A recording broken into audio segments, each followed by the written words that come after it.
500억 사기 계약단 3초 만에 막아낸 62세 요양보호사. 알고 보니 30년 전 이 회사 법무팀 과장이었습니다. 치매 회장을 3년간 돌보며 침묵했지만 결정적 순간 진실을 외쳤고 회장은 30년 만에 입을 열어 그녀가 평생 찾던 첫사랑임을 고백합니다. 서울 강남구 한복판 청담동 언덕 위에 자리한 대성그룹 회장 저택의 이른 아침이었습니다. 오전 7시 이순자 62세는 오늘도 어김없이 저택 2층 회장실로 향했습니다. 그녀의 손에는 박재용 회장 78세의 아침 약과 따뜻한 물 한 컵이 들려 있었습니다. 수십 년 인생을 살아오신 여러분이 진짜 주인공입니다. 구독으로 당신의 지혜를 나눠주시고 좋아요로 공감의 박수를 보내주세요. 이순자 씨는 3년 전부터 이곳에서 요양보호사로 일해왔습니다. 박재용 회장은 중증 치매 진단을 받은 뒤로 대부분의 시간을 침대에 누워 지냈고 말도 거의 하지 못했습니다. 의사들은 회복 가능성이 거의 없다고 했지만 이순자 씨는 포기하지 않았습니다. 매일 아침 약을 챙기고 식사를 도우며 밤낮 없이 회장의 곁을 지켰습니다. 하지만 이 집안의 다른 사람들은 달랐습니다. 박재용 회장의 외아들 박민우 상무 42세는 이순자 씨를 마치 투명인간처럼 대했습니다. 아침마다 복도에서 마주쳐도 인사조차 받지 않았고 심지어 그녀가 무거운 의료기구를 옮기고 있어도 그냥 지나쳤습니다. 오전 9시 30분 박민우 상무가 임원 3명과 함께 저택으로 들어왔습니다. 그들은 1층 응접실에 모여 소곤거렸고 이순자 씨가 회장의 아침 식사를 준비하러 주방을 지날 때도 대화를 멈추지 않았습니다. 재무이사 김철수 씨 50대 초반이 말했습니다. 회장님 상태가 이러신데 언제까지 기다릴 겁니까? 박민우 상무가 냉소를 띤 표정으로 대답했습니다. 아버지는 이미 판단 능력이 없으십니다. 이번 중국 투자건은 제가 정권을 가지고 진행하겠습니다. 이순자 씨는 그들의 대화를 듣지 않으려 애썼지만 복도를 지날 때마다 귓가에 스며드는 말들이 있었습니다. 회장을 요양병원으로 보내자는 얘기, 경영권을 넘겨받아야 한다는 얘기, 그리고 며칠 뒤 있을 중요한 계약에 대한 얘기였습니다. 점심시간 이순자 씨는 회장에게 죽을 떠먹이며 조용히 말을 건넸습니다. 회장님, 오늘 날씨가 참 좋네요. 창문 좀 열어드릴까요? 박재용 회장은 희미하게 고개를 끄덕였습니다. 그의 눈빛은 흐릿했지만 이따금 이순자 씨를 바라볼 때면 묘한 감정이 스쳐 지나가곤 했습니다. 마치 무언가를 기억하려는 듯한, 그러나 끝내 떠올리지 못하는 듯한 표정이었습니다. 오후 2시 박민우 상무가 회장실 문을 거칠게 열고 들어왔습니다. 그는 이순자 씨를 힐끗 보더니 퉁명스럽게 말했습니다. 나가 있어요. 아버지와 할 얘기가 있으니까. 이순자 씨는 조용히 고개를 숙이고 방을 나왔습니다. 문을 닫으며 그녀는 박민우 상무가 침대 옆에 서서 의식 없는 아버지에게 던지는 차가운 말을 들었습니다. 아버지, 이번 계약만 성사되면 저도 이제 제 길을 가겠습니다. 더는 이 집에 얽매이고 싶지 않아요. 복도에 선 이순자 씨의 눈가에 잠시 슬픔이 어렸습니다.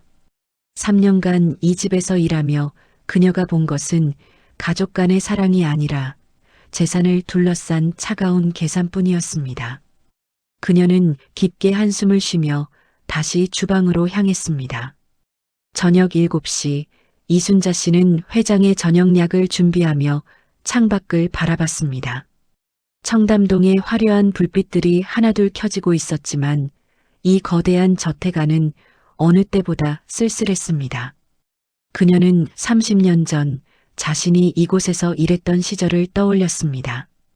그때는 모든 게 달랐습니다. 박재용 회장은 활기차고 정의로운 사람이었고 이 회사는 정직하게 운영됐습니다. 하지만 지금 그녀는 단지 요양보호사일 뿐이었습니다. 아무도 그녀의 과거를 알지 못했고 그녀 역시 말하지 않았습니다. 다만 매일 회장의 곁을 지키며 언젠가는 그가 자신을 알아봐 주기를 조용히 바랄 뿐이었습니다.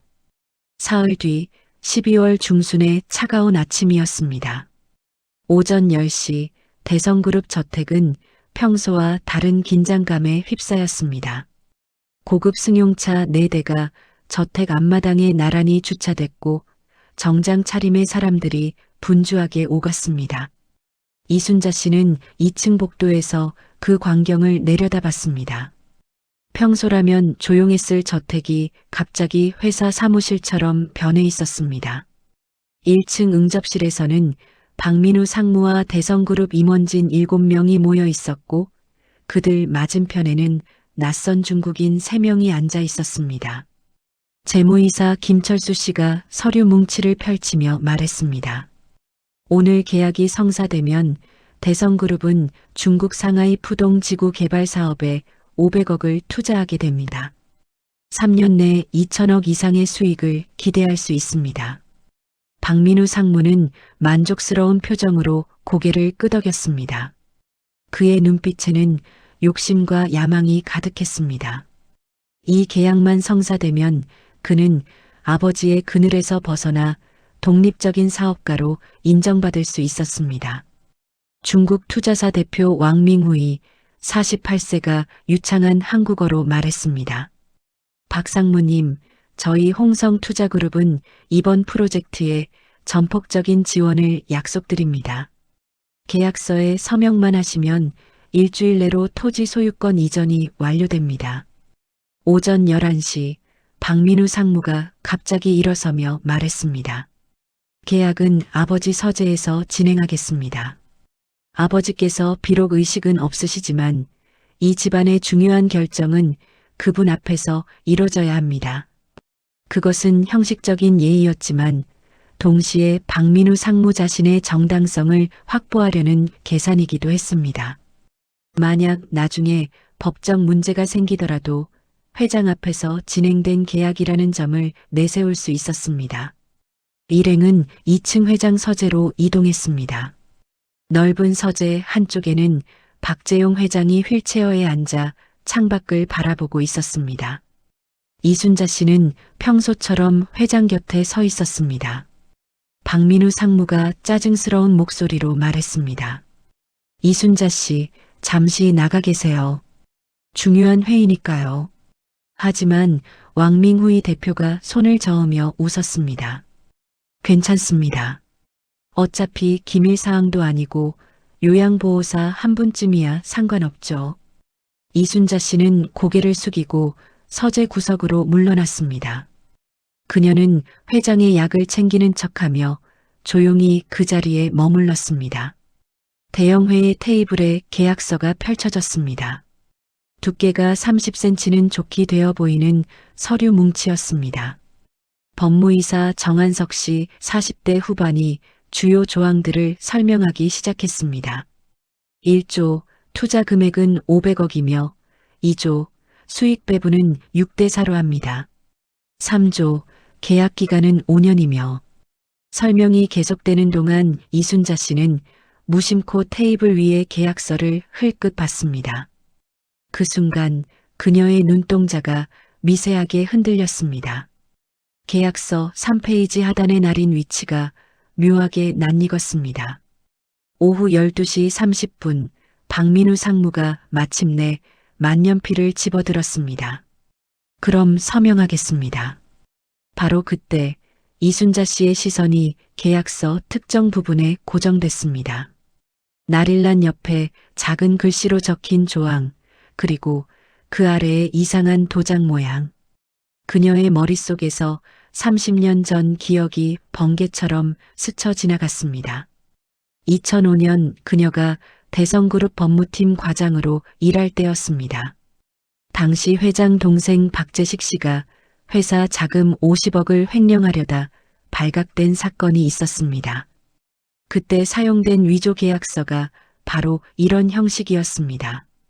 구상법 시행령에 따른 날인 양식, 현행법에서는 더 이상 효력이 없는 방식이었습니다. 이순자 씨의 심장이 빠르게 뛰기 시작했습니다.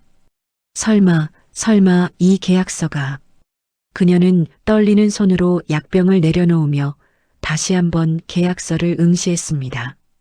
틀림없었습니다. 3페이지 날인 위치, 법적 효력이 없는 구식 양식이었습니다. 박민우 상무의 만년필 끝이 계약서에 닿으려는 순간이었습니다. 이순자 씨는 더 이상 참을 수 없었습니다. 30년간 법무 분야에서 쌓은 경험이 그녀에게 경고하고 있었습니다. 이 계약서는 위험했습니다. 잠깐만요. 이순자 씨의 외침에 서재 안의 모든 사람이 일제히 고개를 돌렸습니다. 박민우 상무의 얼굴이 순식간에 일그러졌습니다. 뭐 하는 거예요, 이순자 씨? 지금 무슨 짓입니까? 이순자 씨는 떨리는 목소리로 말했습니다. 그 계약서 서명하시면 안 됩니다. 뭔가 이상합니다. 재무이사 김철수 씨가 코웃음을 쳤습니다. 이상하다니요? 요양보호사께서 계약서를 읽을 줄이나 아십니까? 이순자 씨는 주춤했지만 박재용 회장을 향한 책임감이 그녀를 앞으로 나서게 했습니다. 그녀는 천천히 테이블로 다가갔습니다. 저기요. 3페이지를 좀 보세요. 날인 위치가. 박민우 상무가 손을 휘저으며 소리쳤습니다. 됐어요. 당장 나가세요. 이건 수백억짜리 계약이에요. 요양보호사가 끼어들 일이 아니라고요. 법무이사 정한석 씨도 거들었습니다. 이순자 씨, 우리 법무팀에서 일주일간 검토한 계약서입니다. 전문가들이 확인했다고요. 하지만 이순자 씨는 물러서지 않았습니다. 그녀는 떨리는 손으로 계약서 3페이지를 펼쳤습니다. 이 날이는 2005년 이전 구상법 양식입니다. 지금은 효력이 없어요. 순간 서재의 침묵이 흘렀습니다. 왕밍후이 대표의 얼굴이 미세하게 굳어졌습니다. 그는 옆에 앉은 중국인 동료와 빠르게 눈빛을 교환했습니다. 박민우 상무가 비웃었습니다. 구상법 양식? 이순자 씨, 무슨 드라마 본 거예요? 요양보호사가 무슨 법을 안다고. 저는 요양보호사이기 전에 30년간 법무팀에서 일했습니다. 이순자 씨의 단호한 목소리가 서재에 울려 퍼졌습니다. 임원들의 표정이 변했습니다. 30년 전 이 회사에 그런 사람이 있었나? 하지만 누구도 기억하지 못했습니다. 이순자 씨는 계속 설명했습니다. 2005년 상법 개정 전에는 나릴란이 우측 하단에 위치했습니다. 하지만 개정 후에는 중앙 정렬이 원칙입니다. 이 계약서는 구식 양식 그대로예요. 법원에 가면 무효 판결 날 겁니다. 왕밍후이 대표가 당황한 표정으로 계약서를 다시 들여다봤습니다. 그는 억지 웃음을 지으며 말했습니다. 아, 그건 저희 중국 법무팀에서 한국 양식을 잘못 이해한 것 같네요. 실수입니다. 바로 수정하겠습니다. 하지만 이순자 씨의 의심은 더 깊어졌습니다. 만약 단순 실수라면 왜 법무이사 정한석 씨는 일주일간 검토하면서 이걸 발견 못했을까요? 왜 왕밍후이 대표는 이렇게 당황하고 있을까요? 이순자 씨는 계약서를 더 꼼꼼히 살폈습니다. 그녀의 눈이 7페이지 투자 조건에 멈췄습니다. 그곳에는 수익 배분이 6대 4라고 적혀 있었지만 각 주에 작은 글씨로 다른 내용이 숨어 있었습니다. 본 조항은 갑의 선택에 따라 무효화될 수 있으며 이순자 씨의 손이 더욱 떨렸습니다. 이것은 편법 조항이었습니다. 겉으로는 정상적인 계약처럼 보이지만 실제로는 상대방이 언제든 계약을 파기할 수 있는 독소 조항이었습니다. 박민우 상무가 성큼 다가와 이순자 씨의 팔을 잡았습니다. 당장 나가요. 해고야, 해고. 오늘부로 당신은 잘렸어. 이순자 씨는 박민우 상무를 뿌리치며 소리쳤습니다. 이 계약서는 가짜예요. 사기예요. 그 외침이 서재를 가득 채우는 순간 창가의 휠체어에 앉아있던 박재용 회장의 손가락이 미세하게 떨렸습니다. 이순자 씨의 외침 이후 서재는 혼란에 빠졌습니다. 박민우 상무는 얼굴이 불그락푸르락하며 이순자 씨를 노려봤고 임원들은 당황한 표정으로 서로를 쳐다봤습니다. 왕밍후이 대표는 억지 미소를 유지하려 애쓰고 있었습니다. 박민우 상무가 차갑게 말했습니다. 이순자 씨, 지금 무슨 짓을 하는 겁니까? 당신은 요양보호사일 뿐이에요. 500억짜리 계약에 대해 뭘 안다고 이러는 거예요? 저는 25년간 법무 업무를 담당했습니다. 위조 계약서를 수십 건 검토했어요. 이 계약서는 정상이 아니에요. 이순자 씨는 떨리는 손으로 계약서 3페이지를 다시 펼쳤습니다. 그녀는 임원들을 향해 명확하게 설명하기 시작했습니다. 여러분, 여기 보세요. 3페이지 하단 나릴란입니다. 2005년 상법 개정 이전 양식이에요. 지금은 법적 효력이 없습니다. 그리고 7페이지 각주를 보세요. 수익 배분 조항 아래 작은 글씨로 면책 조항이 숨어 있어요. 법무이사 정한석 씨가 황급히 계약서를 집어들었습니다. 그는 7페이지를 펼치고 각주를 읽기 시작했습니다. 그의 얼굴이 점점 창백해졌습니다. 이건 정말로. 재무이사 김철수 씨가 다그쳤습니다. 뭡니까? 정이사? 뭐가 문제인 거예요? 정한석 씨는 말을 잇지 못했습니다. 이순자 씨의 지적이 정확했기 때문입니다. 그는 일주일간 계약서를 검토했다고 했지만 실제로는 대충 훑어본 것에 불과했습니다. 500억짜리 계약이라는 달콤한 조건에 눈이 멀어 꼼꼼한 확인을 소홀히 했던 것입니다. 이순자 씨는 계속해서 설명했습니다. 그리고 12페이지를 보세요. 토지 소유권 이전 조항인데 등기 방식이 명시돼 있지 않아요. 이런 계약서는 나중에 소유권 분쟁이 생기면 우리 측이 불리합니다. 박민우 상무가 비웃었습니다. 정말 웃기네요. 그럼 당신 말은 우리 법무팀 전문가들이 모두 무능하다는 겁니까? 왕 대표님과 홍성투자그룹이 우리를 사기치려 한다는 거예요? 왕밍후이 대표가 손을 저으며 웃었습니다. 아닙니다. 이건 분명히 저희 실수입니다.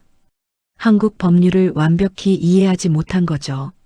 지금 당장 수정하겠습니다. 하지만 이순자 씨는 의심의 눈길을 거두지 않았습니다.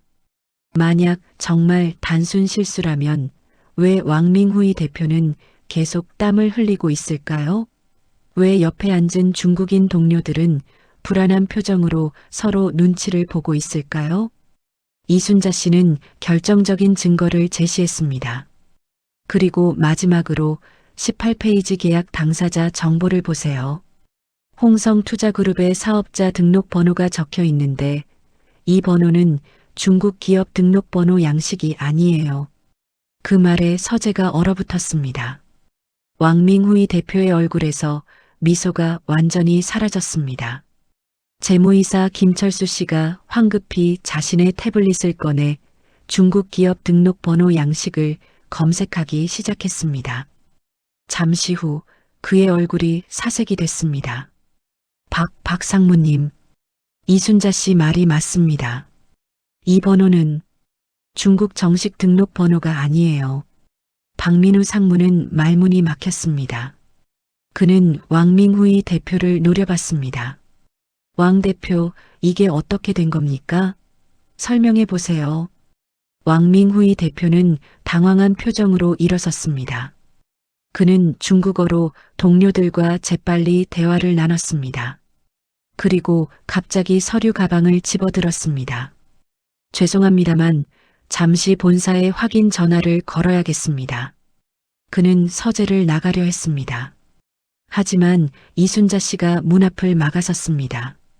안 됩니다. 이 계약서는 철저히 검증될 때까지 아무도 나갈 수 없어요. 왕민후이 대표가 화를 냈습니다.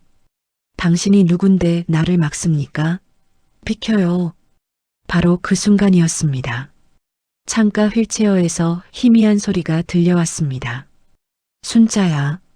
모두가 일제히 고개를 돌렸습니다.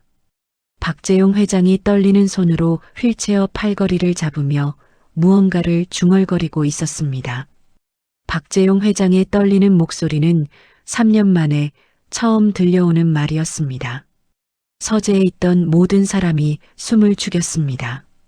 박민우 상무는 믿을 수 없다는 표정으로 아버지를 바라봤습니다. 아, 아버지, 지금 말씀하신 겁니까? 하지만 박재용 회장은 다시 침묵에 빠졌습니다. 그의 시선은 오직 이순자 씨에게만 고정돼 있었습니다. 그 눈빛에는 30년간 숨겨왔던 그리움과 미안함이 담겨 있었습니다. 박민우 상무는 순간의 충격에서 벗어나 다시 이순자 씨에게 분노를 쏟아냈습니다. 당장 나가요. 해고야, 해고. 당신 때문에 500억짜리 계약이 망가졌어. 저는 회장님을 위해 당연한 일을 했을 뿐입니다. 이순자 씨의 단호한 대답에 박민우 상무는 더욱 격분했습니다. 그는 성큼성큼 다가와 이순자 씨의 팔을 거칠게 잡았습니다. 당연한 일? 당신이 뭔데 우리 회사 일에 간섭해요? 당신은 그저 시급받고 일하는 요양보호사일 뿐이라고. 하지만 이순자 씨는 물러서지 않았습니다. 그녀는 박민우 상무의 손을 뿌리치고 다시 계약서를 집어들었습니다. 저는 30년 전 이 회사 법무팀 과장이었습니다. 박재용 회장님과 함께 수백 건의 계약을 검토했어요. 그 말에 서재가 다시 한번 충격에 휩싸였습니다. 임원들은 서로를 쳐다보며 속삭였습니다. 30년 전 법무팀 과장?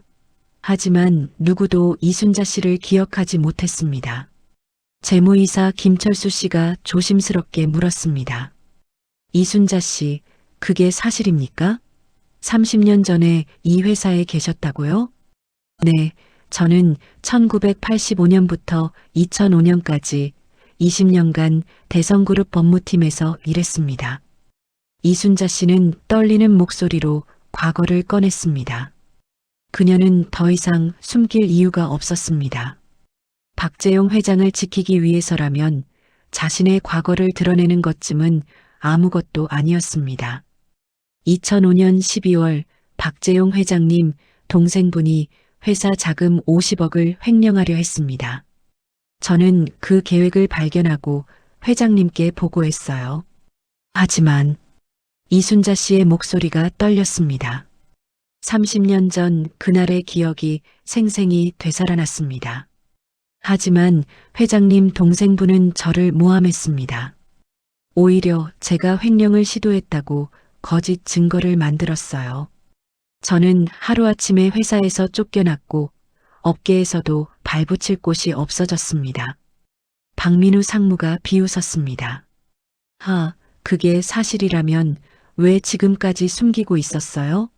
왜 요양보호사로 위장해서 우리 집에 들어온 겁니까? 혹시 복수하려고? 아닙니다. 이순자 씨의 외침이 서재에 울려 퍼졌습니다. 저는 그저 회장님을 지키고 싶었어요. 3년 전 우연히 회장님께서 치매 진단을 받으셨다는 소식을 들었습니다. 회장님 곁을 지킬 사람이 필요하다고 생각했어요. 그래서 요양보호사 자격증을 따서 이곳에 지원했습니다. 박민우 상무는 코웃음을 쳤습니다. 하지만 임원들의 반응은 달랐습니다. 그들은 이순자 씨의 진심 어린 눈빛을 보며 흔들리기 시작했습니다. 법무이사 정한석 씨가 조심스럽게 말했습니다. 박 상무님, 일단 이순자 씨 말이 맞습니다. 이 계약서는 명백한 하자가 있어요. 날인 양식, 각주 조항, 사업자 등록번호 모두 문제가 있습니다. 이대로 서명했다가는 500억을 날릴 뻔했어요. 왕밍후이 대표가 초조하게 끼어들었습니다. 아니, 그건 정말 실수입니다. 지금 당장 수정해서 다시 가져오겠습니다. 하지만 이순자 씨는 단호하게 말했습니다. 수정의 문제가 아닙니다. 이 계약서 자체가 처음부터 사기 목적으로 만들어진 겁니다. 홍성투자그룹의 실체부터 확인해야 합니다. 재무이사 김철수 씨가 태블릿으로 검색을 시작했습니다. 잠시 후 그의 얼굴이 창백해졌습니다. 박상무님, 중국 기업 등록 사이트에 홍성투자그룹이 검색되지 않습니다. 이 회사 실체가 없어요. 그 말에 서재는 경악의 도가니가 됐습니다.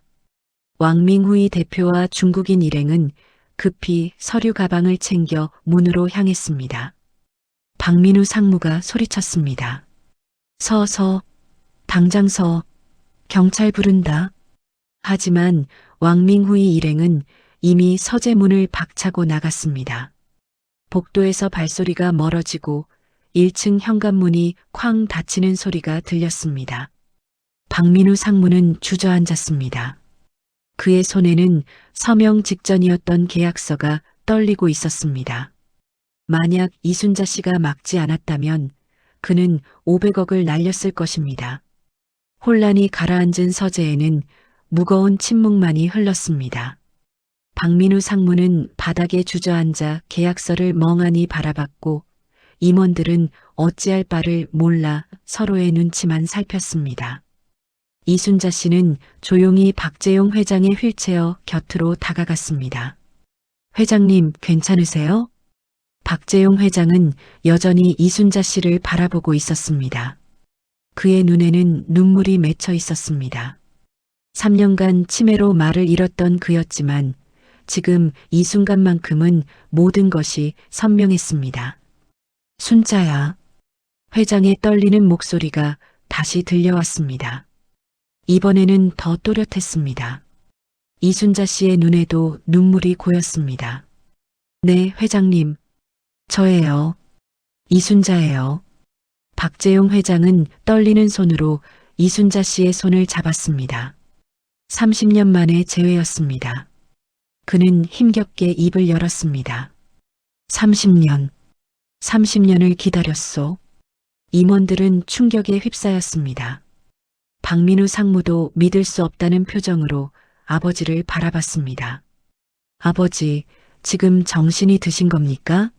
그럼 그동안 박재용 회장은 아들을 향해 고개를 돌렸습니다.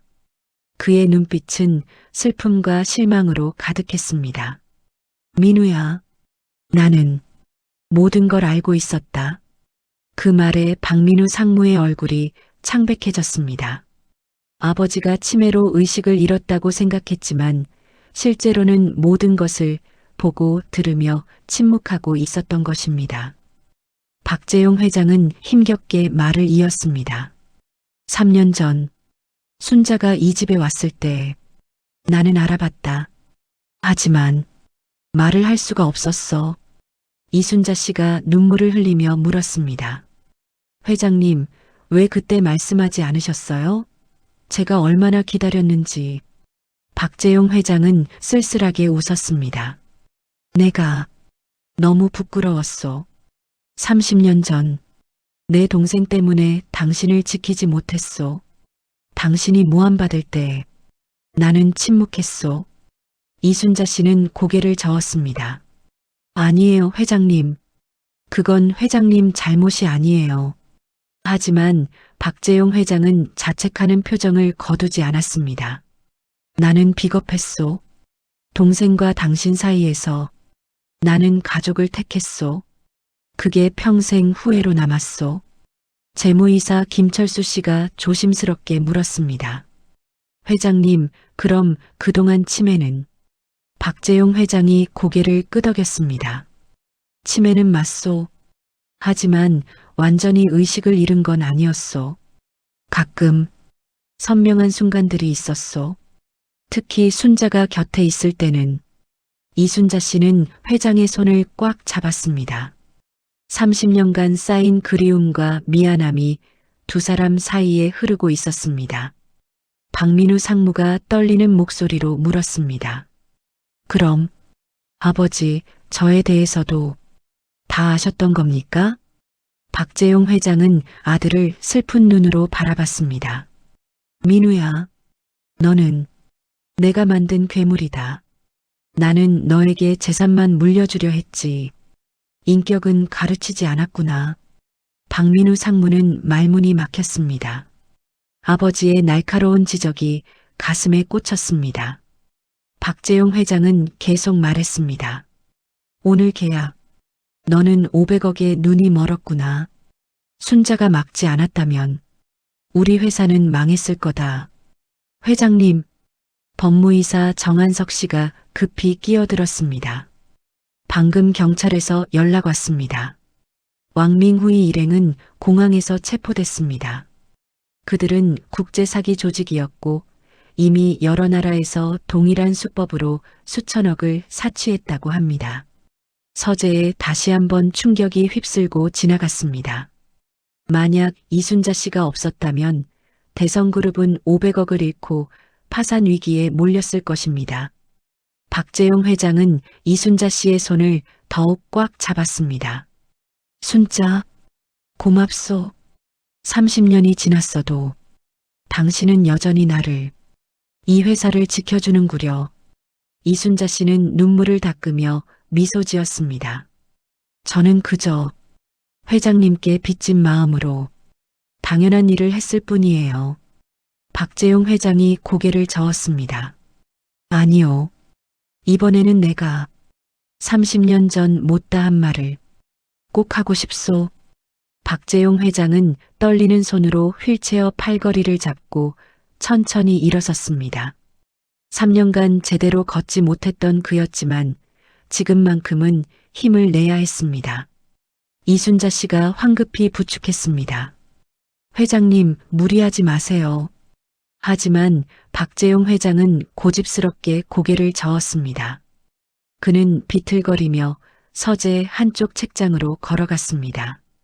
그곳에는 오래된 사진첩과 서류들이 보관돼 있었습니다. 박재용 회장은 떨리는 손으로 책장 뒤편에 숨겨진 금고를 열었습니다.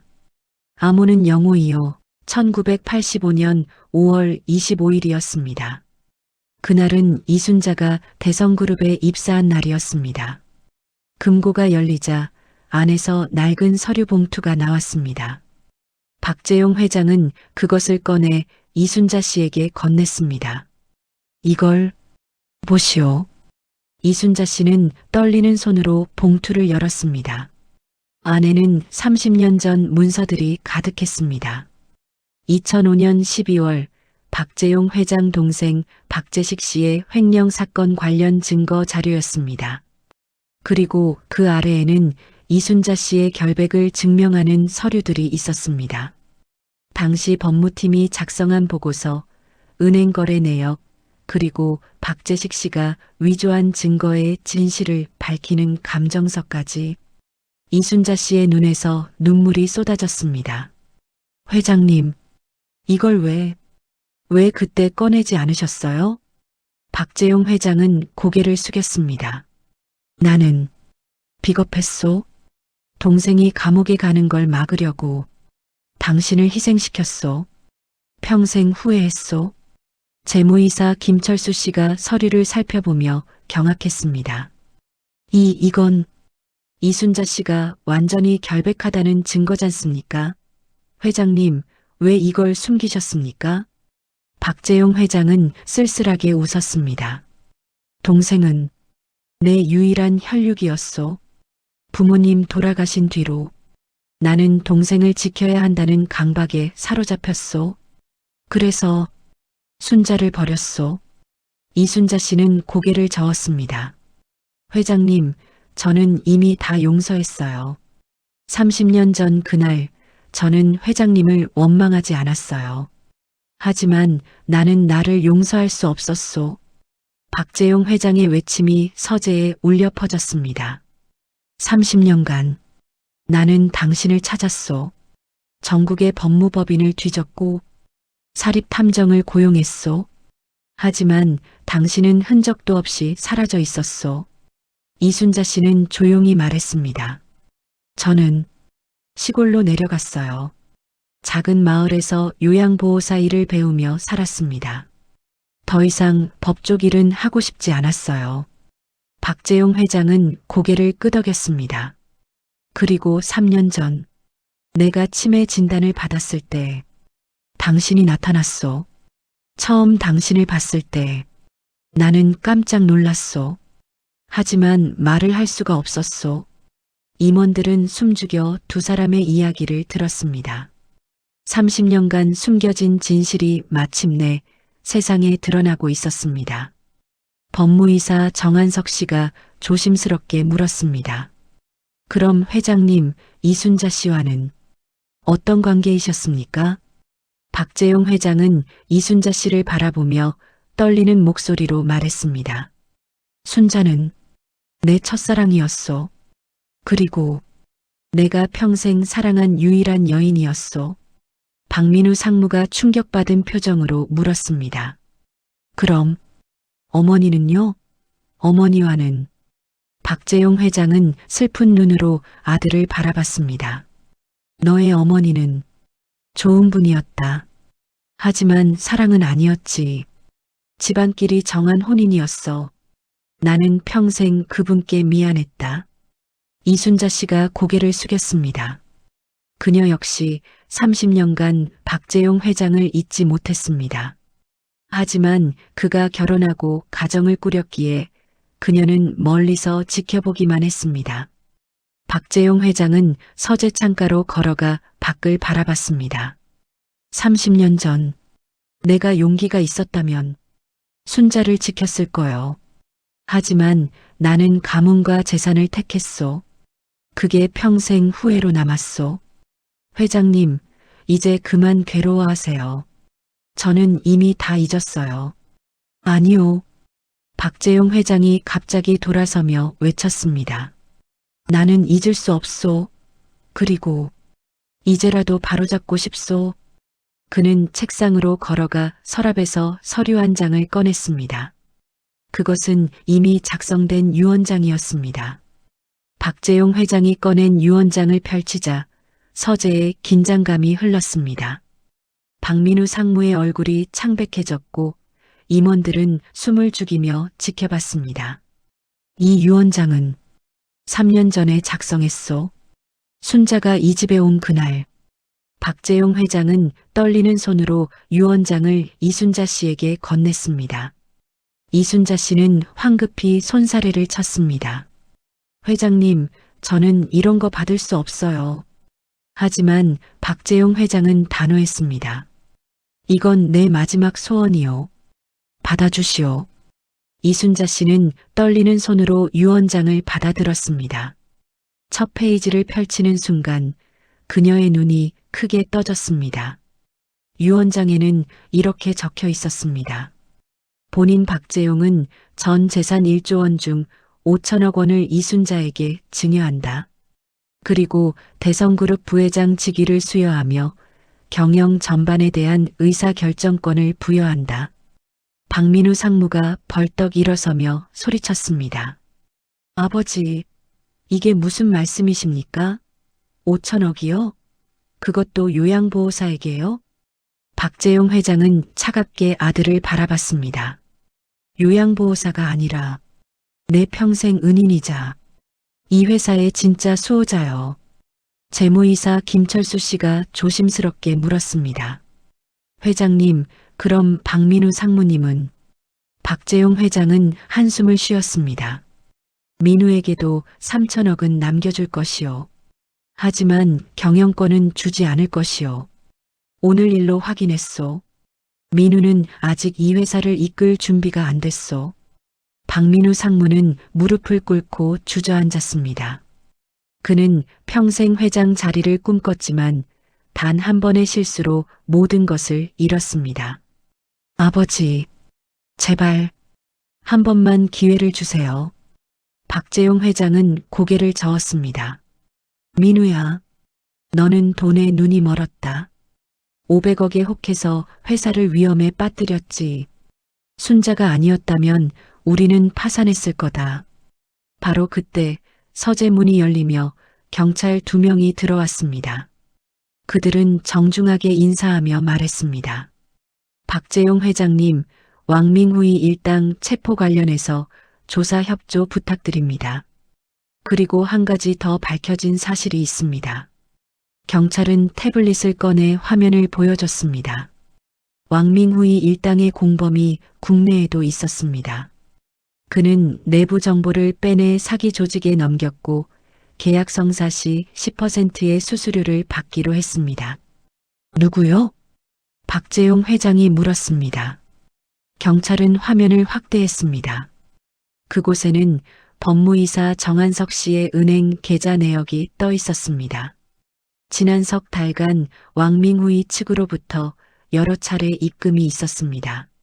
정한석 씨의 얼굴이 새하얗게 질렸습니다. 저는 그게 아니라 경찰이 수갑을 꺼냈습니다. 정한석 씨 사기 방조 및 배임 혐의로 체포하겠습니다. 정한석 씨는 저항하려 했지만 이내 무릎을 꿇고 오열했습니다. 죄송합니다. 회장님, 저는 빚 때문에 어쩔 수 없었습니다. 경찰은 정한석 씨를 연행해 갔습니다. 서재에는 다시 정적이 흘렀습니다. 박재용 회장은 이순자 씨의 손을 잡으며 말했습니다. 순자, 30년 전 내가 하지 못한 말, 이제라도 하겠소. 그는 천천히 무릎을 꿇었습니다. 78세 노인이 62세 여인 앞에 무릎을 꿇는 광경에 모두가 숨을 죽였습니다. 나와 결혼해 주시겠소? 30년 늦었지만 이제라도 당신 곁에 있고 싶소. 이순자 씨는 눈물을 흘리며 고개를 끄덕였습니다. 네, 회장님, 저도 평생 당신을 기다렸어요. 두 사람은 30년 만에 다시 만났고 마침내 함께할 기회를 얻었습니다. 한 달 뒤 대성그룹은 긴급 이사회를 열었습니다. 박재용 회장은 이순자 씨를 부회장으로 정식 임명했고 5천억 원 증여를 공식 발표했습니다. 언론은 30년간 숨겨진 사랑 이야기를 대서특필했습니다. 박민우 상무는 아버지의 결정을 받아들였습니다. 그는 3천억을 받았지만 경영에서는 손을 뗐습니다. 대신 사회공헌재단을 설립해 속죄의 길을 걷기로 했습니다. 이순자 씨는 부회장이 됐지만 여전히 박재용 회장의 곁을 지켰습니다. 그녀는 대성그룹의 모든 계약서를 직접 검토했고 회사는 다시 한번 투명하고 정직한 경영으로 돌아왔습니다. 그리고 마침내 이듬해 봄 두 사람은 조용한 결혼식을 올렸습니다. 하객은 많지 않았지만 진심 어린 축복으로 가득했습니다. 박재용 회장은 이순자 씨의 손을 잡으며 속삭였습니다. 30년을 기다렸소. 이제야 당신과 함께할 수 있게 됐소. 이순자 씨는 미소 지으며 대답했습니다. 저도요, 회장님. 이제 우리 함께 남은 시간을 행복하게 살아요. 그렇게 30년간 숨겨진 사랑은 마침내 결실을 맺었습니다. 500억 사기를 막은 요양보호사는 부회장이 됐고 평생 후회 속에 살던 회장은 사랑하는 여인과 재회했습니다. 시청해주셔서 감사합니다. 여러분의 구독이 저에게는 큰 힘이 됩니다. 따뜻한 이야기 앞으로도 계속 전해드리겠습니다. 구독과 응원 진심으로 감사드립니다.